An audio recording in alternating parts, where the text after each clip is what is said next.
Пельмен бауырсақ жасасаңыз, осы жеген кезде сағыз сияқты болып тұрса, немесе әдемі қытырлақ қылып жасағыңыз келсе, осы видеомен жасап көріңіздер. Жегенге жеп-жеңіл, өте дәмді болып шығады қыздар. Алдымен ыдысымызға су мен сүтімізді құйып аламыз. Барлығы мұздай емес, салқын емес, бөлме температурасында болса жеткілікті. Үстінен бір жұмыртқаны салып араластырып жібереміз. Мен сияқты қолмен немесе венчикпен араластырсаңыздар болады. Үстіне разрыхлитель, негізі сода қосуға да болады, бірақ мен соданың дәмін ұнатпайтын болғандықтан разрыхлитель қолдандым. Және де үстіне тұз қосамыз. Тұзды өзіңіз мөлшермен қосалсаңыздар болады. Енді ұнды алдын ала електен өткізіп дайындап алдым. Сол ұннан қосып отырып, қолмен жақсылап қамыр илейміз қыздар. Қамыр қатты да емес, жұмсақ та емес, кәдімгі қолға жабыспайтындай әдемі қамыр болу керек. Қамырмен қанша көп жұмыс істесеңіздер, сонша әдемі болады. Міне менің қамырым дайын. Осыны 2 бөлікке бөліп демалдырып қоямын. Ол аралықта мен пюресін ортасына жасалатын начинкасын дайындайтын боламын. Бұл жерде мен картошкаларды жақсылап ашып алып, қайнатып алдым да үстіне кәдімгі майға немесе сары майға пиязды қуырып қоссаңыздар болады. Сонымен начинкамыз дайын. Енді жаңағы тынып тұрған қамырды жаямыз. Қамырды жаю әркімде әртүрлі.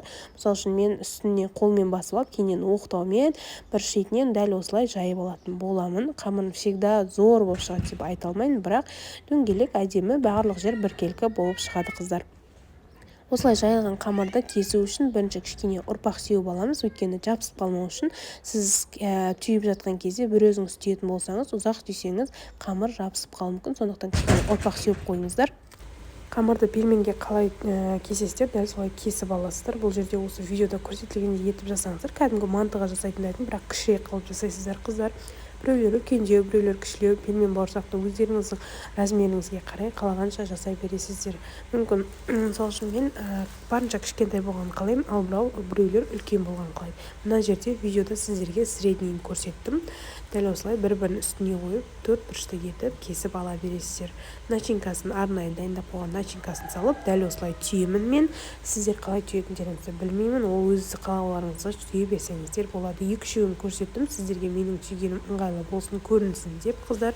Осылай барлығын түйіп дайындап аламыз қыздар. Осы кезде майды қыздырып қойсаңыздар болады. Май аз болмау керек. Пельмен бауырсақ батып тұратындай етіп май құйып, қызған майда екі бетін тез 5 минут немесе 3 минуттан қуырып пісіріп дайындап аласыздар қыздар. Қызып тұрған май болса өте тез шығады. Осылай әдемі болып шықты қыздар.